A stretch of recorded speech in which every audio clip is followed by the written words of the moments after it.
औज़ुबिल्लाहिमिनश्शैतानिर्रजीम बिस्मिल्लाहिर्रहमानिर्रहीम। आज की मेरी इस वीडियो में मैं रूल 11A और 17A के हवाले से बात करूंगा और आपको बताऊंगा कि जो अभी हालिया 2025 में लेटेस्ट अथॉरिटी आई है, सबसे लेटेस्ट अथॉरिटी आई है, उसमें क्या रूल 11A के साथ साथ 17A को भी डिस्कस किया गया है या नहीं किया गया, या क्या हाली सिर्फ सिंध के हवाले से ये जजमेंट है या पंजाब की हद तक भी ये जजमेंट अप्लाई होती है या नहीं होती। काफ़ी लोगों ने मुझसे पूछा, सर अभी जो लेटेस्ट अथॉरिटी आई है क्या आपके पास वो PDF फॉर्म में मौजूद है या नहीं है। आज इस हवाले से बात की जाएगी। मेरे सामने civil appeal number 113-K/2024 open है, यानी कि 113K के हवाले से ये जानी जाती है। मेरा नाम है अवैस हसन साहब एडवोकेट और आप मेरा यूट्यूब चैनल देख रहे हैं जिनाड सैयद। वीडियो में आगे बढ़ने से पहले मैं आपको बता दूं कि मेरे पास civil cases, revenue cases, criminal cases और फैमिली केसेस जो है वो पेंडिंग रहते हैं और मैं उस हवाले से जो है वो नई से नई जजमेंट आपके सामने पेश करता रहता हूं।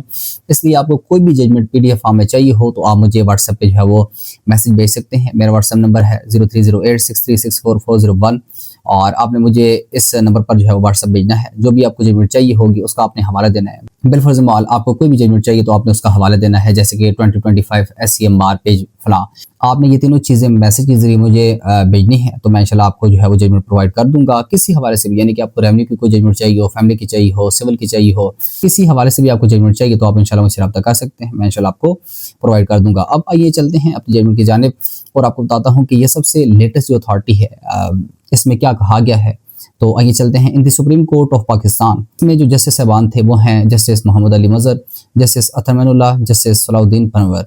क्रिमिनल अपील नंबर 113-K/2024 और ये जो जजमेंट आई है ये किस ऑर्डर के खिलाफ आई है, जो कि सिंध हाई कोर्ट ने फैसला किया था मोरखा 6/4/2022, उसके खिलाफ ये जजमेंट आई है।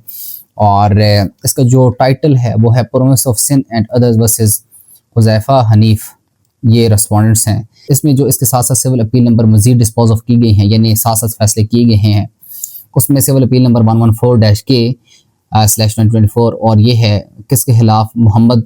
बचल के खिलाफ है। उसके बाद सिविल अपील नंबर 115-K/2024 और ये प्रोविंस ऑफ सिंध ने किया था काजिम अली के खिलाफ, और इसके साथ साथ 116-K/2024 और ये है अमजद अली के खिलाफ। अब इसमें क्या क्या चीज़ें मेंशन की गई हैं मैं आपके सामने पढ़ के सुना देता हूं और इसको फिर हम साथ साथ डिस्कस भी करेंगे। अब इसमें क्या कहा गया है, मोहम्मद अली मजहर जज साहब हैं, इन्होंने कहा है कि rule 11A of the Sindh civil servants appointment promotion and transfer rules 1974 the appellants before the high court claimed their appointment on the basis of deceased quota and according to them they have applied within the cut-off date when the right of apply accrued to them. The learned high court in all four cases issued certain directions in the term of rule 11A of aforesaid rules and also fixed timeline for compliance of the orders. The government of Sindh challenged all such order on different grounds, but predominantly learned additional advocate general argued that in terms of the latest judgment passed by this court in the case of General Post Office Islamabad versus Mohammad Jalal PLD 2024 supreme court 1276, और ये काफ़ी लोगों ने मुझसे मंगवाई भी। अब इसमें ऐसा हुआ था कि 2024 के एंड पे ये जजमेंट आई थी सुप्रीम कोर्ट की और इसमें कहा गया था कि सिंध, KPK और पंजाब के जितने भी ऐसे रूल्स हैं कि जिसके ज़रिए डिसीज कोटा पर जो वैकेंसीज है उनको फिलअप किया जाता है। अगर किसी की अपॉइंटमेंट हो चुकी है डिसीज कोटा पर तो ठीक, अगर अपॉइंटमेंट नहीं हुई तो सिंध की जो भी डेट है लास्ट रूल इमिट होने की, पंजाब की जो भी डेट है, जैसे कि 24/7/2024 को ये पंजाब का रूल खत्म कर दिया गया था, इस तरह के KPK का जो रूल को ख़त्म किया गया था। सुप्रीम कोर्ट ने कहा कि अगर किसी की अपॉइंटमेंट हो चुकी है तो ठीक है, अगर नहीं हुई तो जिस सूबे की जो भी डेट बनती है रूल इमिट होने की, उससे पहले या उसके बाद कोई भी केस पेंडिंग है तो आपने किसी को भी वो जॉब नहीं देनी। अब ये जो अभी सुप्रीम कोर्ट की अथॉरिटी आई है इसमें भी जो प्रोविंस ऑफ सिंध है उनका जो वकील था AAG था, उसने यही आर्गूमेंट्स किए हैं कि जनाब आपकी कोर्ट में इससे पहले 2024 में एक जजमेंट आ चुकी है कि जिसमें आपने रूल के उमिट होने की बात की थी और आपने कहा था कि अब किसी को भी आपने जॉब नहीं देनी।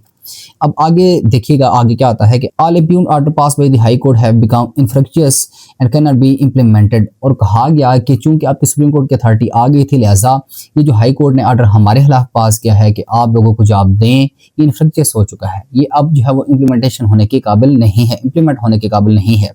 ये rigorously read the last paragraph of this set judgment, यानी कि सुप्रीम कोर्ट कहती है कि जो प्रोविंस ऑफ सिंध का जो वकील है उसने जो लास्ट पैराग्राफ है उसने इंतहाई जोर दे के उसको पढ़ा और कहा submitted that though the implementation of the judgment of this court in very clear terms mentioned that it will not affect the already decided cases, but according to the additional advocate general, since the issue of appointment of applies in these 4 petitions, the matters are pending, therefore the judgment of Supreme Court is applicable in all 4 cases.